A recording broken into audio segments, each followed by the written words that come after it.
Hello and welcome to the 227th installment of the Synapse Misfire Podcast. I'm your host, Chris, joined by the other host, Jordan. That's me. Jordan, this episode's not going to go up for like 3 weeks, but I know. Because we still have one in the bank. But tell everyone where this show's going to go when it does go up in 100 years. You can find us on Apple Podcasts, Google Podcasts, Breaker, Spotify Podcasts, and the RSS Feed link below. YouTube, Spotify, the video platform where you can see us, Instagram, TikTok, you can contact us, and synapsemisfire at pm.me. Send your comments, questions, concerns, and death threats. Chris, we get to the show on the road, okay? We had feedback. We had criticisms about the show. I've heard that there has been complaints. That smelly giraffe fucker. Wow. I'm not co-signing this. This is him saying this. You're just saying this. This is all Jordan. This is all Jordan. I'll own most things, but this is all Jordan. Wait. I have respect for all giraffes and giraffe people hybrids. Chris, I got to talk about something. Go ahead. Heavily requested by our 2 listeners for the entire podcast. Okay. Giraffe no, Man. we have 3 because I am one of them by force. By proxy, yes. Giraffe Man and my boss, Yes. both gave me some lip service about how, you did this big work trip and flew for the first time and didn't talk about it. Fine. All right, fine. I'll talk about it. All right, you don't have to hold my head underwater about it, all right? Just ask. You know what I'm saying? You were being waterboarded. I was, actually. My boss threatened my career if I don't talk about this on my podcast. So, but no, Chris, as you know, I know. I took a work trip, and primarily I didn't bring it up because you had also taken a work trip, but yours can't be as divulged as my own. It's also not interesting. That's also very true. I didn't do any firsts. Firsts, really. Fair. I mean, you didn't go as far. You didn't go as far. You drove. So, for those who don't know, I talked about it a little bit before it happened, but I was taking a work trip back to good old Tennessee, which is where I went for vacation. It's where I got engaged. Went to the same town and everything, Jordan, actually. You're the only 10 I see. Damn. Mm-hmm. Ha! Mm-hmm. Say less, bro. Say less. That would not beating the accusations, or the allegations. So, I took a trip to Tennessee with Giraffe Man, who, if you ask Gemini, is my father. I mean, he basically is, right? Might as well be, honestly. Probably more interesting than my own, but I took a trip with him. It was a work trip. Not obviously going to talk a ton about the work part of it, but the big highlight of the whole trip was the first time I ever flew. First time flying. And overall, like 4 or 5 weeks later, it was awesome. It was a great trip. I actually like flying. I think it's pretty cool. You have to just basically play video games and do nothing for 4 hours. I'm picturing we do a snap cut flashback to you on the plane. There's turbulence. You're like, we're gonna die. We're gonna fucking die. I'm sorry, Mom. So first flight. Gonna be honest, I was trying to be Timmy Tough Knuckles for Giraffe Man. Like, can't let him see I'm weak. But I was puckered, dude. I was tight. You know what I'm saying? Like, I was a little bit scared. Tighter than usual. Because I guess, like, just gonna ignore that one. You know, you've flown before. I have, yeah. You're basically parked at a jetway, and then you kind of slowly back out. And then you turn, and then you spend like a minute or two, like, driving, taxiing, as they call it, to the actual runway. Yes. All of this is just like suspense building to me. I'm like, can we just like fly? Why are we driving? I'm on a flight, not a drive. Well, that's actually the secret they don't want you to know. The plane actually drives all the way to your destination. I figured it was all monitors on the outside. Yeah, because the Earth is flat. So Of course. So all that hype building, all right, he gave me window seat, I should mention, for my first flight. And the first takeoff, much louder than I ever expected. Oh, it's louder. Like, it's very loud. Yeah. It's not like deafening loud, but it's like. What airline did you fly? We were American Airlines. Oh, so it's pretty weak. I've only ever flown like Southwest and like Spirit. Isn't that the shitty ones? I don't know. Those are the shittiest ones. Yeah, American Airlines is pretty shitty too, like very old school planes. But it was a fine plane. Just didn't have a lot of amenities, like no screen, nothing like that. So takeoff, right? I had Giraffe Man. He flies all the time for his job, and he talks me through like what I'm gonna feel and what's gonna happen and whatever. And I'm like, all right, it's fine. What's that face for? He's talking you through how it's gonna feel. how much pressure I'm gonna feel in my gut and all these things. And so, needless to say, I knew kind of what to expect, and the acceleration and all that was fine. What I didn't expect, there was one piece of detail that he didn't explain that I should have known, like it's kind of common sense, but again, if you've never done it, you don't know, is you don't always take off in a straight line. Like you do, like you lift off and you go straight, but then you typically turn towards your destination. Didn't clock that one. Just assumed we'd be facing where we needed to go. So here I am. I'm recording out the window a hyperlapse. I'm like, oh, okay, we're flying fast. I'm like, this is sick. We lift off. I'm like, oh, okay. I felt that feeling, like a chimney drop feeling. Like, okay. And then all of a sudden the plane starts to turn and lean. And I'm looking at the runway and I'm like, I'm going to die. We're flipping. No.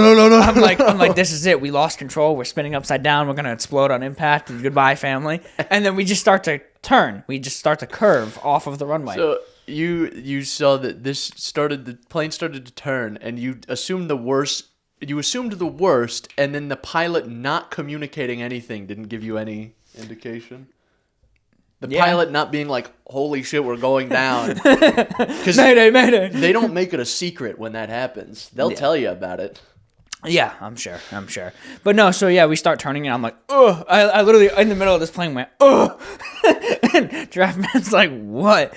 I'm like, I thought we were going to die. My bad. We're good. But then we get in the air and it's great. I'm still a little nervous, but we're just talking about work turbulence stuff. at all? All right, so that's the thing.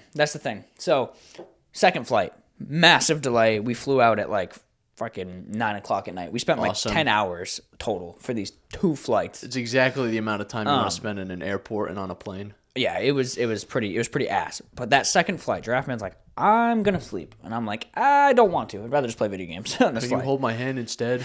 Yeah. Please, Dad, don't go to bed. Please, I need you.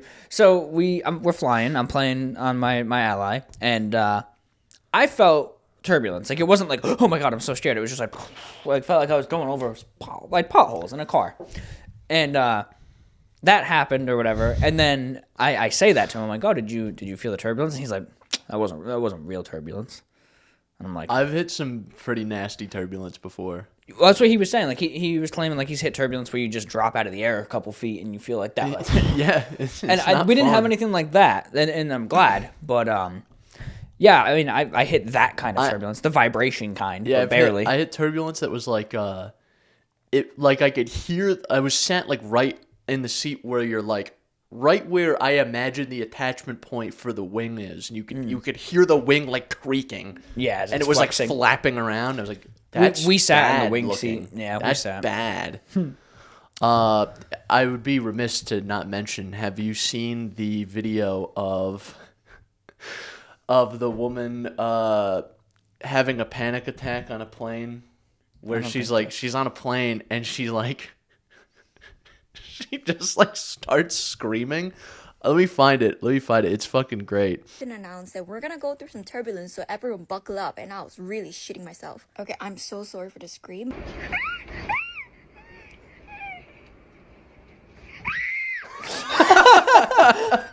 That's what I pictured you on the plane was like. I'm like, ah! Which, having had a panic attack or two in my life, that's not what it's like.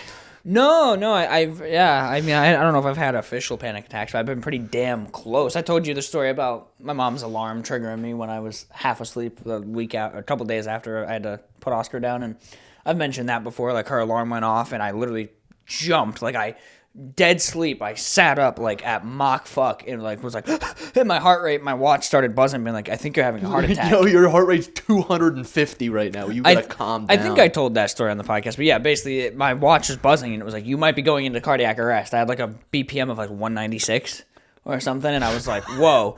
And it was just the sound of that alarm for whatever reason triggering me. So I've had like stuff like that it was pretty similar, but I didn't go like Yeah, no, I had a panic attack at a Stop and Shop one time, and the idea in my head was like, I gotta get the fuck out of here, dude. I'm being hunted right now. There's nothing in here is real. I need to leave. Damn. And I just like sit in my car for like 10 minutes, just be like, all right, I'm good. We're good. We're good to go. I wasn't, and you couldn't see this on my face. I was just like shopping like normal, and I was like kind of doing one of these a little bit, but never was I like, grabs the wheat things. That's my panic attack noise. That's funny. What I regret this to this day, by the way. Go ahead. Second flight, just sitting in the seat. chatting it up with Giraffe Man. And the stewardess randomly looks at me and she's like, "Oh, you were on the first flight." I'm like, "Oh, yeah, I remember you. You were our stewardess then." She's like, "Oh, yeah." And then she walks away and she comes back and she goes, "Are you a new flyer?" I'm like, "Oh, yeah, it's my first time." She goes, "Well, technically the second time." I'm like, yeah, tomato, bitch.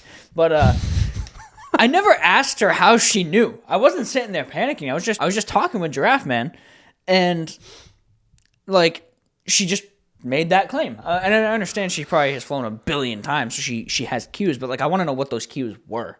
Maybe I was talking too much. She's like, "You're talking way too much for someone who is flying at 9:00 at night." Like, I don't know. It was just weird. She said that, and I never got to ask her. But then she gave me cookies as like a don't be scared. She's like, "This flight's gonna suck, by the way. We're leaving in a storm." And that's when we hit that tiny bit of turbulence. But I was like, cookies. She thought you were like 9 years old. I'm like, "Thank you." She's like, "That mustache is definitely fake." He's wearing like the fucking mustache glasses combo. Yeah. So, yeah, it was interesting. So those flights were good. The flights back, they were great. Like, it was just like bang, bang, boom. We got home. That first one was bad because we got caught in the middle of a storm. So when we landed, so that morning, our flights were supposed to be starting at 7 in the morning, and we would get to our destination around like 2 in the afternoon. Well, the flight for 7 in the morning got canceled because a massive storm came in. So we had to move that flight until around 3. Nice. And then that pushed our second flight until around like 5 something. So that was fine. We flew out of our city, landed in the first destination. Flight was supposed to be an hour, but in that process, it got delayed all the way to like 9:30 at night because they got nailed with a storm. Nice. So we flew from there. We landed in an airport in Tennessee so late that none of the ports were open, so they dropped us off on the tarmac. And we walked out on the tarmac and walked into the airport.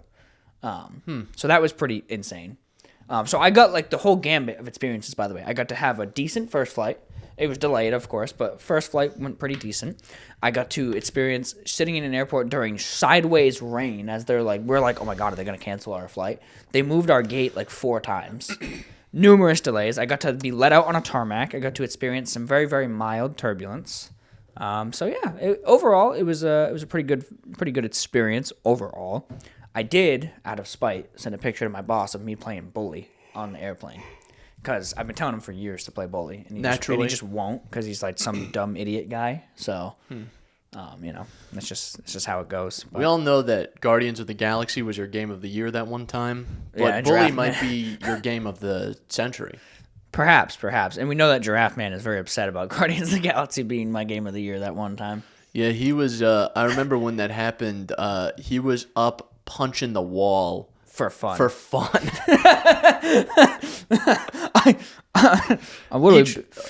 Each time he hit the wall, there was an impact frame, and it just looked like a solar flare. You really want to mess with a guy who beats his meat? For fun. Oh my God, my shoulder hurts so bad. I gotta stop. Stop being funny, dude. Oh, sorry. So stupid and annoying. It's one of my worst traits. But so the flights were good. I had a decent experience. The trip was great. It was cool when we got to like our third stop for the trip because it was in the same town that Lexi and I stayed for our big trip. So I was like, I knew the whole area, I knew what was going on and stuff. So that was cool. The work itself went decently. So. The cool thing about my last work trips is I've gotten very well acquainted with towns that no one has ever heard of. Yeah, like middle of nowhere towns. Yeah, it's awesome. Because it's the same destination every time. So like it's, I've just gotten very familiar with like this area way more than I thought I would. This is a picture. I obviously won't have you put it up on the thing, but it's of me and Giraffe Man. We got to go into an active construction site. That's such like a weirdly high quality picture. Oh my God. Yeah, we got to go into an active construction site. And there's some pictures of the flight and stuff too, and some pretty cool stuff we got to see. So it was definitely a really cool experience. I look forward to flying again. There's me and some of the equipment. So obviously, again, I won't share this one, but so it was a good experience. I definitely will fly again. Lexi and I are actually talking about if we take a trip this year flying because of how bad driving to Tennessee was. So if we go to like Georgia or something, we may fly. She was that week. Have I even told you like what happened that week that trip happened, like with Lexi or anything? So she got hospitalized the day I was leaving. Awesome. So that was cool. She had this like, I hope she's well. oh, she's fine now. Yeah, she had like what felt like a stroke, basically. Like she had Great. this massive head pressure that was making her like see things and go delusional. Oh, so it's probably like a really nasty migraine. that's what they think. It was like a tension migraine. So that morning, it was actually kind of a blessing in disguise that flight got delayed because I woke up at 6 a.m. to bring her to the hospital. And then got the notification of, hey, your flight's delayed till like 5 o'clock. So we're like, oh, this is good. I can at least bring her there and stick around. So the trip almost didn't happen for me. I almost had to ditch Giraffe Man and leave him on his own, which would have been terrible for him. But that was a crazy, crazy week of my life. But I enjoyed it. And, you know, Giraffe Man gave me shit, by the way, because I lost like 4 pounds over the week of that trip.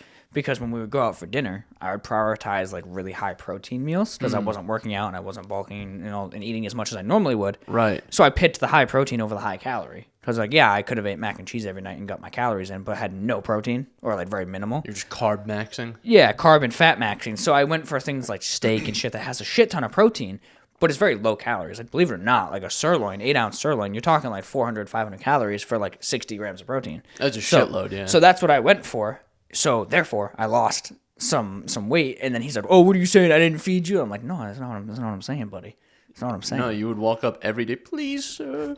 More rations, please, sir. Could I have some more? And then he would, of course, pistol whip me and be like, "Shut the fuck up." He would spit directly into your eyes. There's actually an HR case open about it right now. So Yeah, and they said, "Fuck you, little idiot." little mustachioed bitch. Yeah. I also like the whole week of this last one, I ate like a fat chud all week. Oh, no. And then came back and I was like, I'm not gonna like the number I see when I get on this scale.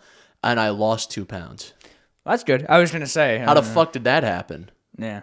I was eating like sandwiches and cookies and fucking and fucking like drinking whiskey and like, Yeah. because you know when you're on a work trip, you need to cope.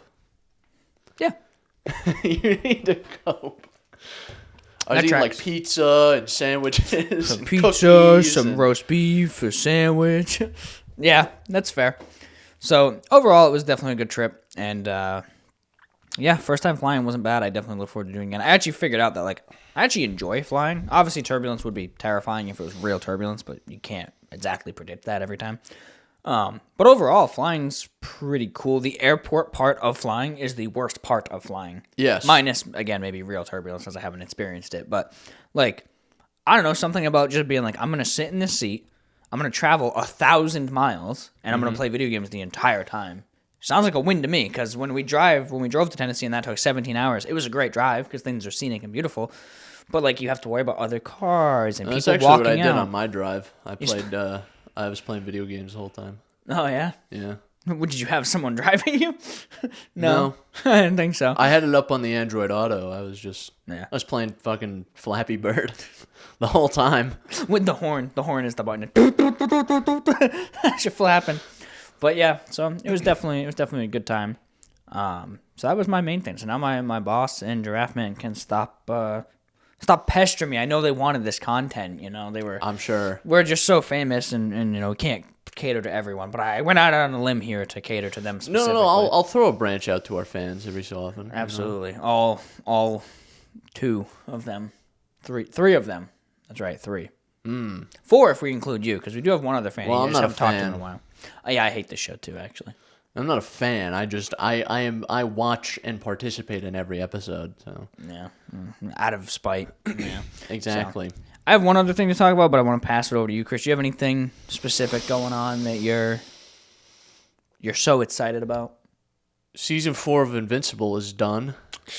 It has ended. So I expect the fandom to lose their fucking minds again, because they always do that in between seasons, where the memes start to get really weird if there's no new content for a while. And they already have been getting progressively weirder over the course of the season. Mark should start an OnlyFans. You know what? Yeah, why not? I want to see Filter My Balls. I forget where I left off last time, but I'm going to talk about the last 2 episodes of the season, 7 and 8. So 7 was the like Viltrumite war between the coalition of planets and the Viltrum Empire. And I think I talked about this episode. Is that where he gets disemboweled? No, Mark gets disemboweled by Conquest, and then Nolan, Omni-Man, gets disemboweled by Thrag in that episode 7. Okay, I don't know if you did that because I didn't Okay, hear so about that. That's when they fight like the Empire. leader of the Viltrum Empire, Thrag, Grand Regent Thrag, and this was the whole lead up to this was like every time we've seen Thrag, it was like, this guy's bitch made, like he's on fraud watch. And then we got to this episode and everyone was like, yo, we underestimated this guy. They had to properly illustrate how powerful a threat Thrag was, they had to like leave the Western animation style and start doing like anime bullshit. Really? Like he punches Nolan so hard that like him moving his fist back generates a whirlwind, and then he punched him up out of the atmosphere, and like there's like 5 minutes between him being punched and him stopping. Like, Jesus. And then we see Mark actually go to fight Thrag, and he gives like a full force punch to Thrag directly in the face, and Thrag doesn't even move. And there's that fucking there's a bright red like evil demon skull impact frame that happens. Like, damn. This guy is not fucking around. So do they get to stop him, or does he just mop the floor? No, he just mops. They also destroy Viltrum. Like him and Nolan and Mark and Thetis, who's like the leader of the coalition of planets, they drive their bodies through the center of Viltrum and blow the entire planet up. So, Damn. That does happen. No, Thrag will rebuild it, I'm sure. I'm sure, yeah. And then during the fight, there's a point where Mark looks over to Nolan and says, "Dad, how do we beat him?" And Nolan just goes, and then gets fucking ran through, gets his gutty works spread out in space. Jesus Christ. And I thought it was over for him, but Viltrumite durability makes no sense. Yeah. So he was able to suck his guts back in or whatever, like Mark did. So, yeah. So he was healed. Oliver got pretty hard. He almost died again. Damn. He's like 0 for 3. That's his little brother, right? Yeah, his little brother. He was like, oh, I'm gonna. Everyone is like, Oliver, you should not fight this guy. You can't fight this guy. You can't beat him. You can't even hurt him. There's a good chance he's gonna kill you if you even get remotely close. And then he, every single fucking time he's told that, he does some stupid one-liner and gets his shit rocked. Happens. So this time, it was bad, or he does the little one-liner, Thrag catches his fist, crushes his hand, and then Oliver goes to turn away, Thrag grabs his other arm, and backhands his jaw off. Jesus. And his arm off in the same motion. Jesus Christ. Oh yeah, no, they'll kill a child in a minute. He does survive, but there's a lot of they don't care about let's destroy the child. They don't care about that. Throw the baby in the dumpster, yeah. Yeah. That's crazy. But yeah, that was a fantastic episode. I was fucking locked in. My jaw was agape the whole episode.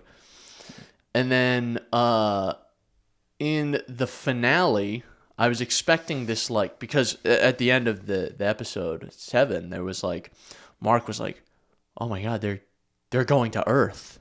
All the remaining Viltrumites are going to go to Earth. Earth and push it somewhere else." So they're on their way back to Earth at the beginning of this episode, and I was expecting it to be oh, this is going to be a cool battle, and it's going to be a lot of action and everything. And then there's the horrifying implication that Thrag is sending all the Viltrumites there to make more Viltrumites. So I figured there was going to be sort of very horrifying grape, as they say on TikTok. like fucking breeding program they were gonna put in place, very like Nazi Germany style, whatever. But I just didn't. It was just an episode mostly that was about like the horrors of war. The horrors of war, and it was still pretty good. And then at the end, Mark is just kind of like doing his thing, trying to deal with the fact that he's seen everyone he loves die almost die once now. So he's just kind of like having a little fly around, and then he sees Thrag, and you're not actually sure because he's been seeing Thrag throughout the episode in like these flashbacks, basically. Like he has like PTSD. So you're not sure at first if it's really him or not. And you find out, yeah, it is really him this time. And basically it was like I thought, they are all there on Earth to make more Viltrumites, but they're kind of going to move in silence. They're going to blend in. So basically what happens was, Thrag says like, hey, you can let us do this or we'll destroy the entire planet. We'll kill everyone on here. We'll do the same thing to Earth that you did to Viltrum, And he's like, I don't really have an option here, do I? So he accepts the terms, and now there's just Viltrumites among them. But I think what's going to happen, my theory for going forward, is it's going to corrupt a lot of them. Like most of them are going to be like, oh man, being human is awesome, actually. Yeah. The indomitable human spirit. Yeah. And there's now the interesting conundrum of like, our option is these people kill everyone everywhere, or we genocide them. What do we do? We do a Viltrumite genocide, or they genocide us? What's our option here? There's kind of a lose-lose. Interesting. Why is Thrag so powerful? Because Viltrumites get stronger as they age, right? Isn't that the thing? I think they do, and also like he was specifically trained as Grand Regent to be more powerful than the rest. Yeah, I guess you need a powerful leader, right? So he's like uniquely powerful. He's received like extra training that the other Viltrumites didn't. Huh. Interesting. Is there someone above him then that did the training that you know of in the storyline, or no? It was probably Emperor Argol. So that's where Thetis from the Coalition of Planets comes in. He's a ex-Viltrumite. He's like the great betrayer because he killed Emperor Argol. Oh. And so obviously Thrag probably has kind of a chip on his shoulder about that. Yeah. And then after Viltrum gets destroyed, he does grab Thetis by the head and body and then separates those two things. Nice. And crushes Thetis' skull in his hand. That's pretty cool. And I'm assuming he's dead now. Oh yeah, no, he's dead. Thetis is gone. You never know with that Viltrum regen. You don't come back from that one. That's the way. You don't come back from like, oh, your head exploded. You don't come back from that one. And you don't come back from getting ripped in half. Usually you don't come back from. Usually. I feel like it's pretty close sometimes, though. Yeah. A little bit of a gray area. Yeah. Damn. I wonder where that story can go from there, then. That's maybe, like you said, some sort of, Viltrumite corruption. Yeah, I feel like they're all going to be like, yeah, actually being human's dope. Let's just do this for now, Maybe. That could be, yeah, could be. That's crazy. That show went places I never anticipated. I mean, I only watched season 1 and part of season 2. Watching season 1 and then hearing how this is how the story evolved is like kind of fucking crazy. Yeah, it's for sure. Nuts. Yeah. 100%. Yeah, it kind of reminds me of like the Walking Dead games. I've always said like season 1 is my favorite because I love that like grassroots things are starting to kick off. Yeah. Any piece of like media that has that long span. I mean, even the Walking Dead show did it. People always say, I like where the season 1 started for the game, and then by season 4, it's like, yeah, the game's still good, but you're kind of like so far into the apocalypse at this point that you're just like, yeah, like we know what's going on, right? Yeah. So it's always interesting to see that. I tend to prefer the basic beginnings, the humble beginnings. But it sounds like the show took some pretty cool turns, though. Yeah. Maybe someday I'll watch it again. Like if they finish it out with whatever you said, like maybe 12 seasons or something, then I can watch the whole thing start to finish. So it's pretty good. Seeing clips out of context, because every time a new episode drops, there's a billion clips on like Instagram and Facebook that are just like people getting disemboweled, ripped in half, blown up. It's so funny seeing it out of context. I knew who Conquest was in relation to like his fight with Mark before I even knew he was like another Viltrumite or like what his story was. It's just yeah. Like, oh yeah, that's the guy. That's the guy that like rips Adam Eve in half and pisses Mark off. Like yeah, I know that guy. So that's the guy. So it's a fun show. I like it. Yeah. How about the boys? Is that wrapped or are we getting there? I mean, it's still going. I watched the first episode. Oh, okay. Of the season. I haven't watched any more of it. Yeah. But it's hard. It's hard for that show specifically with the direction that they went because they can't do the satire they want to anymore because it's too real. Yeah. Like, oh, this isn't satire. This is just shit that's kind of happening, really, with a superhero facade put over it. Yeah. It's masked by that. Yeah. Yeah, because they were going for like a big geopolitical thing in the beginning, right? Like in the early seasons. Yeah, and it's becoming real. We're like Invincible, the show and the comics are very similar. The show and the comics for the boys are like so fucking different. Oh, right. And in a good way too, because I've heard the comics are awful. Yeah. Makes sense. Yeah, that's tough. It's becoming too real, and yeah, that is tricky.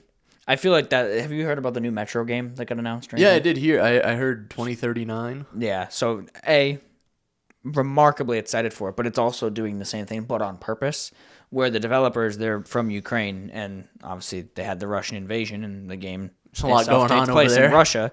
So they talked about how all the other games, which if you play them, you see it. It's kind of like that Fallout vibe, where it's kind of like how to prevent war. It's like telling you what's bad so that you try to prevent the war. And they straight up said, like, they had this cold ass opening where they were like, but war is our reality now. So we actually scrapped the entire original 2039 plot. And now we're showing you a story of the outcomes of war, the actual ramifications and effects. Yeah. Rather than saying, hey, here's why you should prevent war. This is what happens when you do have a war. And kind of like Invincible, at least from the trailer, like they will show you children getting murked by nuclear bombs. They don't give a shit. Like the whole through line with 2039 seems like this character has PTSD either from being a kid that survived a raid. It's a gray area in the trailer. You can't tell if he's a kid who survived the raid or if he enacted the raid, but there's just like a pile of children's bodies that he's like crying over. And it looks like he could either be a survivor from that time or he was one of the soldiers that followed orders and wiped out this camp of kids. And like, yeah, it's really, really dark undertone. Like I'm so excited for the game to see what it can make you feel and think and do. And it's the first one with a voiced protagonist. Let's fucking go. So excited. So. I'm sure totally normal people have totally normal takes about that, like they did with Fallout. Yeah, I'm sure. God forbid, yeah. I think the voiced protagonist was fun. I liked the voiced protagonist. Fight me. No, well, me too. And the thing with Fallout, though, is there's still dialogue where you make choices. With the Metro games, if you think having a non-voice protagonist is a good thing, you're just a bona fide idiot. Because the games they have like this AAA presentation, but it very quickly falls apart. And you're like, oh yeah, this is AA. Because of the unvoiced protagonist. Like the last game in the series, Exodus, kind of opens up to like this big open world. And that game feels like it could be like a, not quite Rockstar level, but like what's another big AAA developer that's not Ubisoft, that actually makes good games. Whatever. Like, whatever. Some AAA production. Like it has great voice acting, great mocap. Everything's like beautifully presented. They were one of the first games with ray tracing and all these things. But then there's parts of that game where, like, kind of like a Call of Duty campaign, let's say, where, like, you'll fall from a rafter, and someone will hop on the radio and be like, our team, are you okay? And your character just stands up, dusts himself off, doesn't respond, and then the person on the radio will be like, oh, Good. He You're all right. He sends a thumbs up emoji. That's basically what it is. And it's like that like reminds you of like, oh, this isn't like super AAA, like they didn't do the voice protagonist. So now having a character that is, like, I'm beyond stoked. It's like GTA Online. Exactly. No, exactly. Or like you get a phone call and a character just talks at you, but your character doesn't have a voice, so...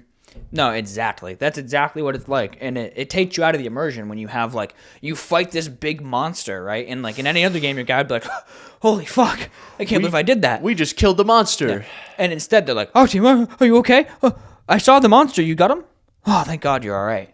And your guy's just like, just stonewalled. It's like, I'm so excited to have a Are you all right? Okay.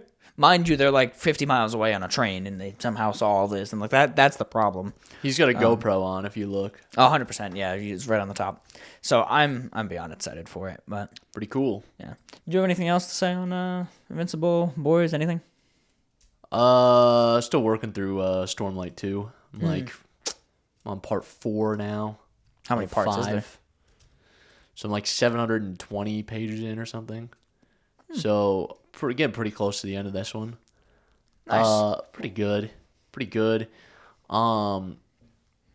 There's an interesting reckoning where there's this whole plot that's spinning where and on my drives that I've been doing, because that week I didn't have a lot of time to do reading, so I'd been listening to the audiobook. Right. Found out the son of Dalinar Kholin, his name is pronounced Adolin, not Adolin. Adolin would be a girl's name. And I did make the comment that like, oh, you have a character called Adolin and Kaladin? Weird. Oh yeah, you did. Adolin and Kaladin I think makes a little more sense. Rolls off the tongue a little bit better. Yes. Still not great. Especially when they're in scenes together, like kind of regularly. Yeah, and you have to keep saying it. Yeah. There's this whole plot thread where Adolin is supposed to be winning shard plate and shard blades by dueling the other like high princes and whatever. And he's been making these like crazy, like these insane bets. Like, I'll give you to win your one shard blade and your shard plate, I will give you all of my family's shards. We have like 7 of them now. Damn. We'll just give you all of them for your 2 or your 1 or whatever. And then he made a bet where he said to one guy like, I'll challenge you and whoever you bring. He specifically words it like that. And because it was worded like that, guy brings 3 people to help him. So the idea was supposed to be a massacre. They were they were trying to kill him, or at least severely disable him. But the rules state that he can have help. Adolin can have help as long as he's still disadvantaged. So like he can have up to 3 people to fight the 4 that are there. Yeah. So his brother Renarin, who's like, I looked this up recently because I was curious. I was curious if this was the intention. Renarin Kholin, canonically autistic.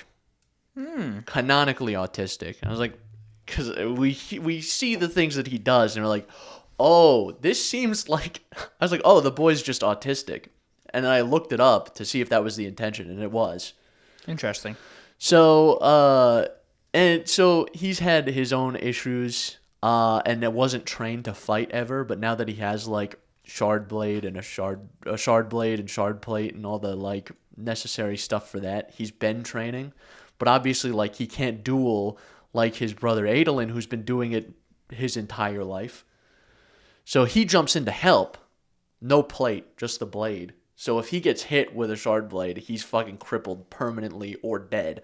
His soul is gone. Yeah, it's because if it hits your limb and doesn't kill you, it just deadens that limb. You can't ever get it back.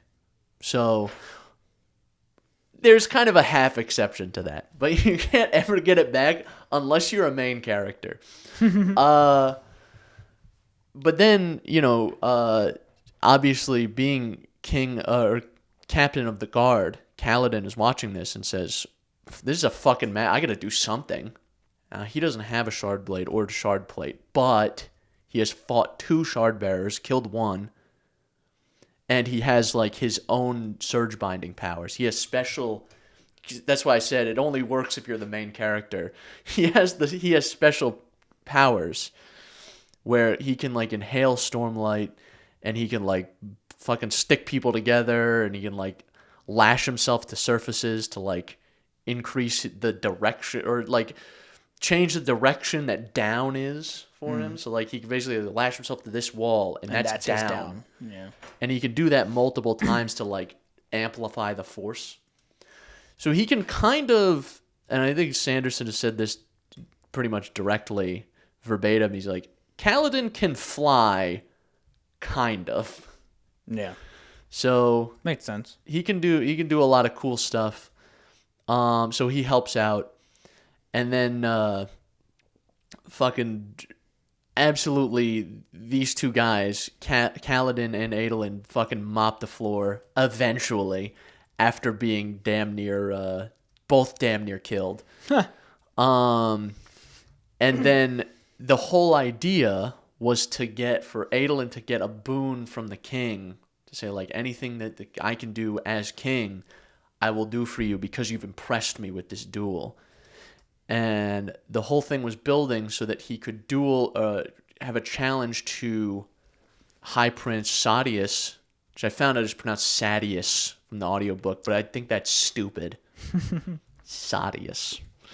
High Prince Sadeas, who betrayed his father, betrayed Dalinar Kholin. And he's saying, like, I want my get back, so I want to challenge this guy. So that was his boon from the king, but also Kaladin has this chip on his shoulder about one of the other high princes, because that was the original reason he became a slave, is because one of the other high princes basically killed all his friends, stole the shards that he won, and sold them into slavery. Jesus. So he's like, this guy's a murderer. I want to duel this guy. I want to kill him. Basically is what he says as well. Ruins the whole moment, gets arrested, and that's where we're at now. Damn. Yeah. So he is vindicated a little bit by saying, like, because there's the caste system in this. There's the light eyes and the dark eyes. The light eyes are the nobles. And dark eyes are like, the everyone else. So Kaladin's dark-eyed, and the high princes are all light-eyed. So he always has this thing that he comes back to where he's like, you can't trust the light. This is what happens when you trust light eyes. This is what happens. And you know what? He's not wrong. No. I'm going to say it. He's not wrong. And I get the point is that, like, okay, the reason that he's in this position that he's in is because he let this hatred consume him. And I understand that. Yeah. However, I don't think that hatred's unjustified. I don't think he's wrong. Yeah. It's a valid in hatred. believing that. So we'll see. We'll see how this goes. How it plays out. I don't know how they're gonna smooth this one over. But we'll see. We'll see. I got a few hundred more pages to read, and then I'll find out. And then there's 3 more books. I don't know how they're gonna expand on this one. But there is also like an end of the world thing kind of happening. So that's a B plot, though, Chris. Come on. The duels are way more important. At present, it is kind of a B plot. Yeah, they're probably gonna make that the A like plot. we as an audience know that something bad is really happening, but also the characters don't exactly know yet. Yeah, so it's brewing in the background. Yes. Yeah, so that'll probably come to light, I'm sure. Maybe at the end of this book, or maybe even middle of next one. Yeah, we'll see. We'll see. I just want one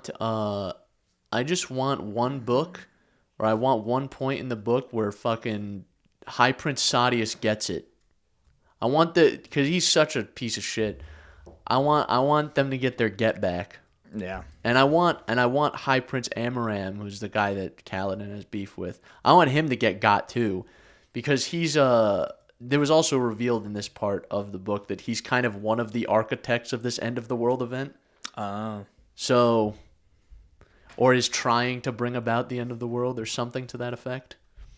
Guess we'll find out. So we'll find out what happens. Next time. Tune in next time on the Stormlight update, where I recap books that have been out for 10 years or more. It's new to me, though, so one person interested. That's true. So, yeah.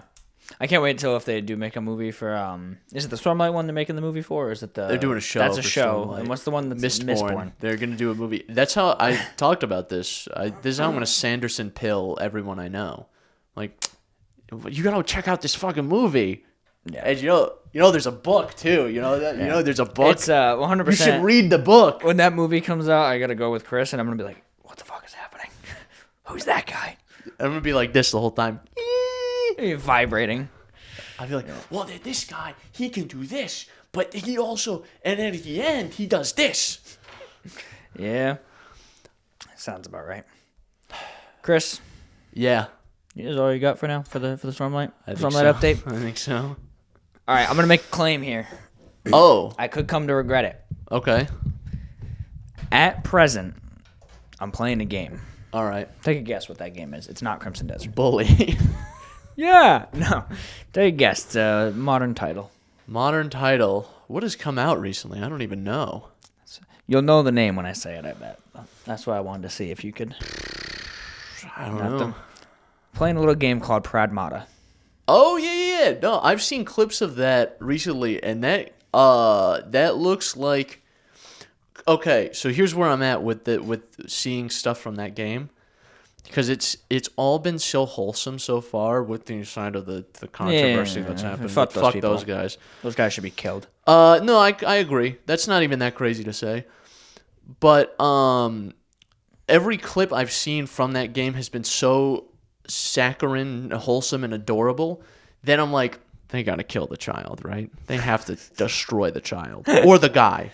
One of these people is gonna die at the end of the game. There's no way this game has a happy ending. So, I haven't finished it, but I think it does have a happy ending. Because there's a concept out there that this game was made to help with Japan's birth crisis. There's been a few things like that because their birth rates are awful. Yeah. But the claim I'm going to make, and I could easily go back on this, who knows, is this may be the best game I've played in 7 years. Wow. Like, better than Cyberpunk in terms of, like, my enjoyment of it. It may not be a better game, because Cyberpunk's a very complex game, but, like, the only game I have played that is, like, objectively I had more fun with is Red Dead Redemption 2. Like, wow. This is the first game since Spider-Man that I plan to 100%, because it is just so freaking good. Like, the combat is so satisfying. The pacing of the game is incredible. Like, just as you start to be like, oh man, I've been fighting the same robot for like 30, 40 minutes now. It's like, new robot type. Here you go. Interesting. Fight this. Like, the bosses. It's dynamic. Yeah, very, very dynamic. Very good pacing. The combat system is like one of the smartest things I've ever seen. Like, so do you know anything about how the combat actually flows? I really do. So essentially, you have guns. And guns aren't exactly very effective against big-ass robots. So what you do is you have Diana, the girl on your back, who is an android, and she has hacking abilities. I thought she was an iPhone. No. She, you don't have to laugh at that. That wasn't funny. That was pretty funny, actually. That's actually pretty funny. She has hacking abilities. So the whole point of the game is when you ADS at an enemy, it brings up a screen on the side with a puzzle. Is it like Alan Wake where you gotta hit them with the flashlight and they like have like a meter that goes down or something like that? So similar concept where there's a weakened state, but not exactly. So it'll pop up a hacking menu. Okay. And while you're aiming, you have to stay aiming at them. You hit the face buttons A, B, X, Y to navigate this grid. And on that grid, you pick up power-ups or buffs, and then you have to solve the puzzle. And once you solve the puzzle, it exposes them so that their chest will open up and you'll have like their core active, and then you can do damage. Right. So you'll be in combat and you're like, basically you have your eyes in 100 places. You're like making sure you're not getting flanked. There's not like a missile locking onto you, and you're hacking this one enemy and you expose them, and then you have to like dodge, shoot that enemy, and then oh shit, there's another faster enemy, so you should take that out first. So it's all about quickly hacking these enemies to expose them. And like I said, there's boons you can unlock. So like you can unlock multi-hack, where when you hack one, it'll shoot that code out to like 5 of them, and then they all open at the same time. There's freeze, which will like short circuit them for a second so they stick in place. So like you might do that to the big bad and then pick off the little ones quick and then focus back on the big bad. So that's what it's all about. You can't just go in guns blazing. You got to do this hack and stuff. And like, I have not played a third-person shooter in a long time that has like as satisfying of movement. It's very arcadey. It's not like Red Dead Redemption where it's like you're this big, heavy dude who's like really moving like a guy would. Right. You're in a spacesuit, so like you'll be running, jumping, hovering, dashing through the air and stuff, like with little rocket bursts and stuff. It's so frenetic and fast-paced and just interesting. It's so fucking fun. And then the story is very wholesome. And Yeah, awesome. it looks like something I would like to play. Yeah, you definitely should at some point. I am accepting. I'm going to say this right now. I'm going to allow one mod and only one mod to ever be made for this video game. Only one, okay? And it's a mod that gives Diana a propeller hat and comically large lollipop. That would be pretty funny, actually. Because I think that's the one that they need to make, and then they need to ban everyone else from making mods. Well, Capcom has already tried to shut down mods for all of their games because of people making. Like, Hey, you know what? At this point, I get it. Like nude Resident Evil mods and stuff, and then obviously the stuff that happened with Diana, which is fucking insane, by the way. I like how we're presented with this beautiful story about this burgeoning father-daughter relationship between this guy and this little android child, and it was just kind of soured by pedophiles. It was awesome. Dude, the thing about the story that drives me nuts is the story is so good, and I have never seen a better representation of father-daughter relationship, where like I was afraid going into this that that's what it was going to start out as, and then it was going to get that weird area where it's like, I don't like this. No, dude, like the characters in this game are so normal in their way they talk and act. Like there's not even an ounce of creepery in this fucking game. Like, I was surprised. Again, I'm 7 hours in. I've heard to 100%. It's like 20 hours. So something could change, but I doubt it because the game has overwhelmingly positive reviews on Steam. But, like, there's no creepery. There's not even, like, a hyperfixation on the fact that this is, like, a child. Sure, the way that they present her and, like, some of the camera angles with, like, her face, it's very, like, anime style. Well, yeah, it's a Japanese game. But it's not, like, in a creepy way. They don't have weird camera angles for other things. Like, it's very... very nice. It's There's very a nice clip story. of the game that I saw where just in the background Diana's running around and she like trips and falls. Yeah, that is a thing. Or when she does hide and seek and just like turns around and just like crouches in a corner directly behind you. Yeah. So that's the whole thing. It's a very, very good presentation of this. But like, yeah, people just are creepers. Like for those who don't know a lot about Pradmata, you're a big space dude who's not married, doesn't have kids, and then you find what you believe is a child trapped on this space station. Turns out she's a robot, and she helps you fight. And because she's a robot, there's something special about her. She's not just a robot, she's a Pradmata. I don't know what that means yet. I haven't got there. But it's some specific type of robot. So she doesn't know anything. She's not like a supercomputer where she just knows everything about everything. She doesn't know what coloring is like fully. She has to learn those things. And you actually teach her as you go through the story and pick up collectibles. You teach her about Earth and what it means to be a kid. And it's a very father-daughter story. But incels on Reddit were like, why can't I look up her jacket? Why can't I do that? Like, buddy. By the way, she's like fucking 7. Buddy. Or supposed to be 7. Buddy. We need to put you in a cannon and shoot you into a tungsten wall. Like, did you see the specific You need to be person? mulched. Do you see the specific person who referenced Resident Evil 4, where you had Ashley, the original Resident Evil 4, and you could look up her skirt and like see her underwear if you angle the camera? He's like, I miss when we were able to do that in yes, games. I saw someone FBI, about that. go to that person's house and blow their head off. Please. You know, I'm on the Invincible grind set. I think we just need to like Viltrumite chop these people in half. I think there's some exceptions to freedom of speech, if I'm being honest with you. Like, I'm just saying. I love freedom of speech, but there should be some times with some people where perhaps card should be revoked. You know what? Actually, I want these people to keep saying things because now we know. Yeah. Now we know, like, oh, that's one of those people. This reminds me of the people who, when The Last of Us came out, were like, Ellie's hot. Like, the game came out, The Last of Us, the original, or the original, when she's like 10. She's 14. I was 12 when that game came out, and I remember being like, "Oh, Ellie's cute." But yeah, you're a child, so there was full-grown adults. I remember at the time that were like shipping her and Joel. She's 14 and he's 47, bro. We need to blow your shit smooth off. Like the Diana thing is worse, mind you, because she's like an actual baby. Yeah, but like. It's still not great. It's not great, dude. Like she's watching the Wiggles. Yeah. Where she's watching Coco Melon on the iPad. Yeah. What are we doing here? But yeah, it reminds me of the creepos who did that with The Last of Us. It's so annoying because it's like it makes it hard for developers to tell like a nuanced story and like a wholesome story with actual meaning, because then they like that can't feel good as a developer to spend countless hours developing this game. Oh yeah, to just have some fucking people just shit all over the thing that you're making. Yeah, because shit it up. Because you didn't put a literal naked baby in it. Like crazy to me. Like it was so bad that Capcom patched the game to make her even less revealing. Like I don't understand people. And like I found it a little weird at first that like because Death Stranding did the same thing with one of the characters where they always had to be barefoot.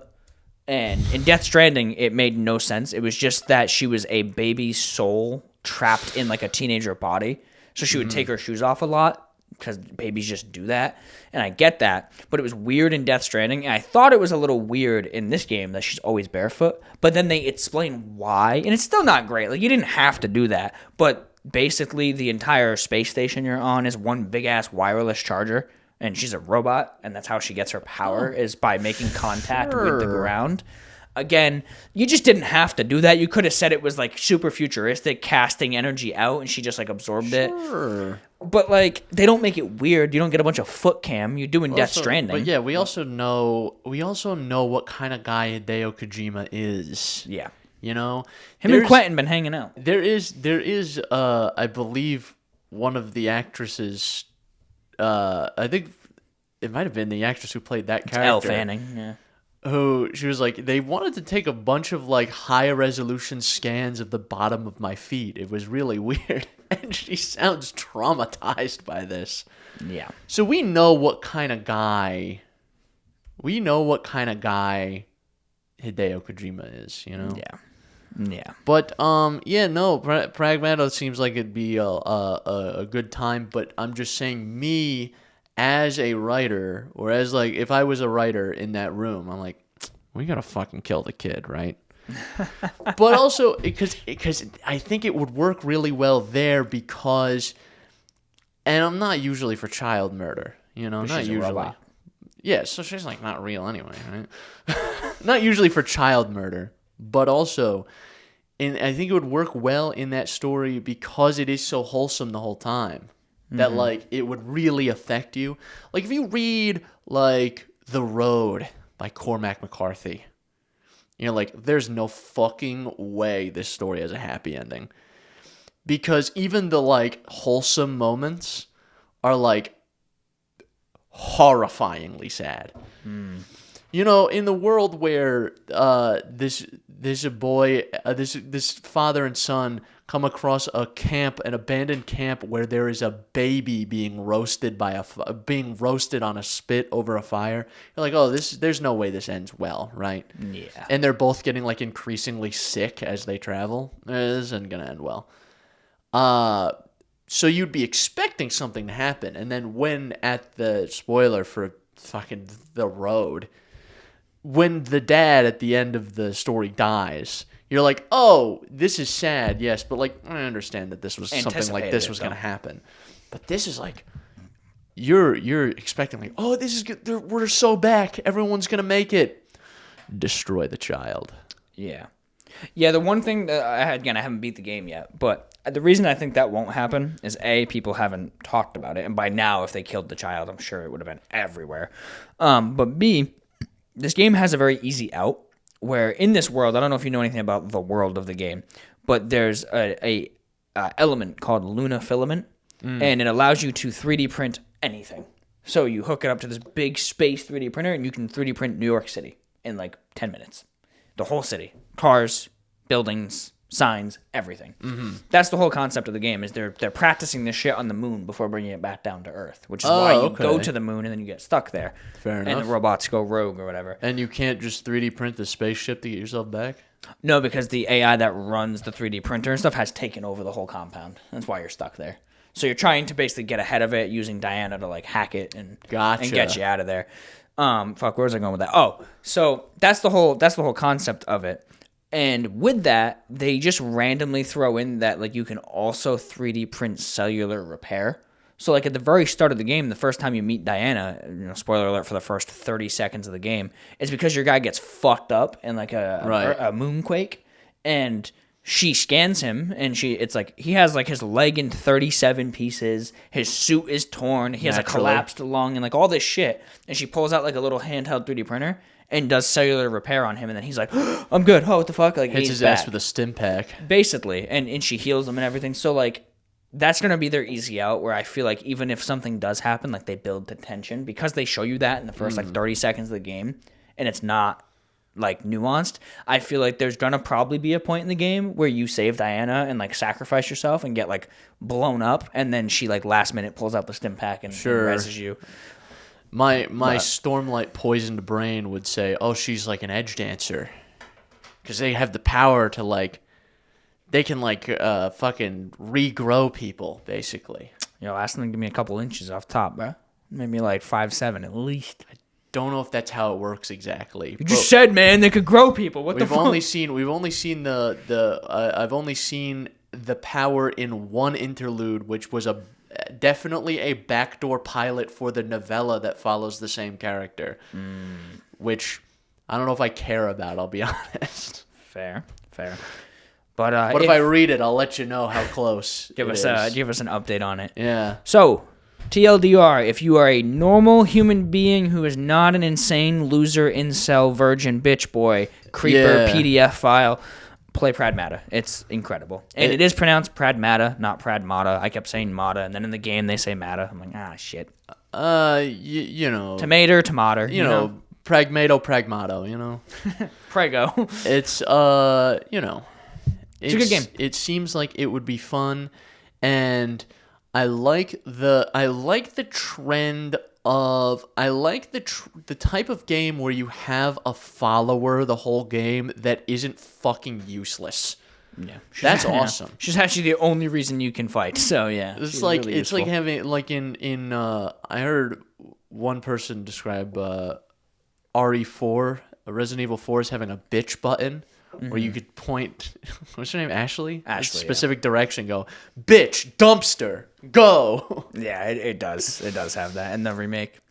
I will say, too, it does the thing that Atreus kind of does in God of War, but it does it really well, where, like, if you're getting flanked, Diana will be like, Hugh, dodge, and then you, like, bust out of the way. But she doesn't do it every time. It's just, like, when you're, like, her, or if you're low on health, she'll give you like a hint to like what you're doing wrong. And actually, if you die, I don't know if it's truly AI like in the game or like what systems go into place here.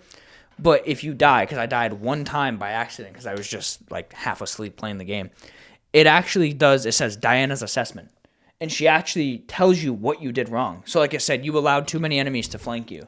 I'm like, how the fuck did it know that? So basically, you didn't reduce the enemy's health to 0 before yours was reduced to 0. So Exactly. So like it gives you like an actual assessment. I don't know how accurate it gets, but it like gave me a tip specific for how I died. It was like you should have used multi-hack because then you would have neutralized Interesting. multiple at the same time. I'm like, oh, that's neat. Yeah, having a follower in a video game that's not useless. I'm glad we have the technology for that now. Yeah. Because going into God of War, I've talked about this a million times. Going into God of War 2018, I was like, I don't want to drag this fucking stupid, useless kid around. And turns out he's an absolute dog. Yeah. And in the second game, my God, he's a fucking demon. Yeah, he's on demon time. Like he's like, I'm like, boy, volley of arrows. Yeah. Volley of arrows. The guy's fucking. It turns into a pin cut cushion. him in half. Yeah. Absolute dog. One last thing I heard, by the way, because you mentioned followers about the game, that just like, again, I don't know if this is true. I didn't do my own research on this, but this is what I read in a thread. Where's your journalistic integrity? Someone commented, being like, notice how you have this white blonde girl and she's like awesome and all these things. And someone commented back to him again, don't know if this is true, and was like, you do realize she's voiced by a black woman, correct? Or a woman of color? And the guy was like, I'm not playing the game anymore. I didn't know that. I'm not doing this anymore. It's like, brother, my brother in Christ, what is wrong with you? Like, again, I don't even know if it's true. I don't know if I haven't looked into it. I don't know who the voice actress is. By the way, whoever it is, phenomenal performance as a child. But yeah, that was a real thread that I read through. I was like, oh, okay. All right. We're so beyond. Steam should deny that refund. We're so beyond cooked. Yeah. Actually, no. When that person goes to refund, they should actually get charged again. And again, and again, and again. I think, I don't know. These are the same type of people. Same type of people, by the way. When, same type of people, by the way, when you're like, oh, man, I thought this piece of media had, like, a lot of weirdly kind of preachy religious undertones that I didn't like. They lose their fucking minds. 100%. Oh, this is pushing an agenda, and they lose everything. Lose their marbles. You know. Yeah. Something to think about, I guess. Yeah, I just couldn't believe my eyes when I read that, because the guy was like basically complimenting that Capcom made a game with two distinctly white characters, and specifically that Diana was like a blonde little white girl, and then the person was You like, know hey, what? by the way. I'm lumping that guy in with the pedophiles. I mean, crazy. Like, just crazy to me. Just like, I'm like, dude, it drives me nuts when a game comes out and is like so good, and there's so many They good. have to find reasons to not like it. It's like, can you just go like argue about the slop games? Like, talk shit about Call of Duty. Go focus on Activision and like, you know, how they treat their employees and stuff, and bitch about that. Yeah. Don't worry about Capcom out here making the wholesome dad simulator. You know, like, game is awesome. Yeah, don't worry about like the fucking girl dad game. Yeah. You know? Like I said, the game is phenomenal. It's definitely going to get, if it stays as good as it has been, I will be rating it a 10 out of 10 on the app that I use, that I track all my games and stuff. I will be probably rating it 10 out of 10 because it is so freaking fun. Like, it's such a good game. Would you describe it, and I know it's early for this sort of thing, but would you describe it as your game of the year? So far, absolutely. Yeah, because I've played Resident Evil, which was originally kind of up there for possible game of the year. I'm trying to think, what else have I played now? I don't think I've played any games this year. I'm not even joking. I don't think you have. I played Astrobot this year, which was very good. It's not from this year, but High on Life 2, which was all right. Crizal, Theater of the Gods, and then I played a lot of old games. So really, the only new games like from this actual year that I played was High on Life 2, Resident Evil. Not Astrobot, and that game Crizal. And Resident Evil was definitely my game of the year up to that point. Crimson Desert's not even in the conversation for game of the year for me. I dropped Crimson Desert to play Pradmata. So Pradmata is definitely, as of now, my game of the year. Absolutely. So Nice. And by a mile. Like, because Resident Evil is really good. Resident Evil is fantastic. But there was times in that game that I was like, man, I can't wait for this to be over, because it just had like little pain points here and there. It's a very good game. Like, I would give it like an 8.5, 9 out of 10, but it just has a couple of those moments. And so far, like, everything about Pradmata is perfect. the sound design, the characters, the story. Don't even get me started about the optimization on PC. I'm running it on the Ally at 60 FPS, like on granted 720p, but like medium setting, 60 FPS. Like the game runs incredible. Everything about it is just so polished and so good that I can't think of a single thing to actually be like, oh, this sucks. And again, they could change. I'm 7 hours in, right? I could go to 100% it, and there could be one thing at the end where I'm like, this is dog shit, but I really doubt it. So it's it's good. So this episode's takeaways: Invincible, peak. Stormlight Archive, peak. Pragmata, peak. Pedophiles, kill them. Yeah, that's the TLDR for this entire episode. This is TLDR for like most of the show, actually. Yeah, we do talk a lot about harming pedophiles and things like that lately. I feel like it's because all the creepers have been coming out of the woodworks. I think social media giving everyone a voice has been one of the worst things I've seen in my lifetime. I kind of agree. I'm not gonna lie. I feel like the village idiot used to be kind of condemned to the village. Yeah, and now everyone gets to hear from the village idiot, whether they like it or not. Think of the dumbest, stupid chud you went to high school with, and now picture that times 1,000,000, and now that's what the internet is now, unfortunately. Yep, and those things blow up too, so everyone has to see them. It doesn't stay refined to 10, 20 people. Exactly. It's not like one guy is on his soapbox and he's saying something stupid. And he gets buried. And 8 people have to find out about it. Now, I 5,000 miles away from this person making this point, have to hear about it. Yeah. Let's put it this way. The post I mentioned about that guy complaining about the underwear in old Resident Evil games compared to now was from Reddit. I read that on Instagram, and it was not his post. I think there was like a specific technical term that he used that was like they used to do, or for some characters they have an under, like a mesh of like the bare body basically of the character, and that model doesn't exist for Diana, and they were very upset about that. Yeah, he definitely, he rooted through those files to find Brother, you data mined to goon to a child. Reconsider. I should revoke your life card, bro. We should not let you out in public. Ever, actually. Yep. So, be normal. If you're gonna goon, do it to of-age people and consenting people. Yeah. That's the 5th bullet point for this episode. Get consent.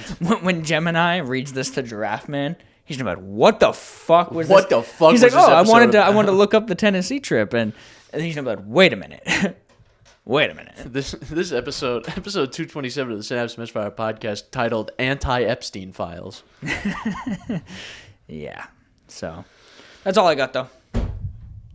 Man, this was a doozy. I feel like it was a good episode. It got a little weird at the end because we had to acknowledge those pedophiles, but yeah. But that's the last we're talking about them. They don't deserve the time of day. So, Jordan. Yeah. Let everyone, I guess, except the pedophiles, know what this, because they've left by now. They had to go goon, of course. Of course. Let them know where the show can be found. So, you can find us on Apple Podcasts, Google Podcasts, Breaker, Radio Public, Spotify, Pocket Cast, and the RSS feed linked below. YouTube, Spotify have a video platform where you can see us. Instagram, TikTok, you can contact us. And you can also do so via email, synapsemisfire@pm.me. Send your comments, questions, concerns, and death threats. And this episode's recorded so far in advance, and there's going to be a big gap between right now and when we record next that I'll hopefully be done with Pragmata by then, so who knows? You might hear more about it next time. I might have updates about Oathbringer, third book in the Stormlight archive. Yeah, because it is currently April 25th, and I don't think we're recording until May 17th. So we got almost a month to go. So we recorded a little bit in advance. Because depending on how much I end up liking this book, I might actually just break the cycle of doing an in-between read and go straight into Oathbringer. There you go. Tune in next time to find out. For you guys, it's 2 weeks, but... Yeah. Okay, goodbye.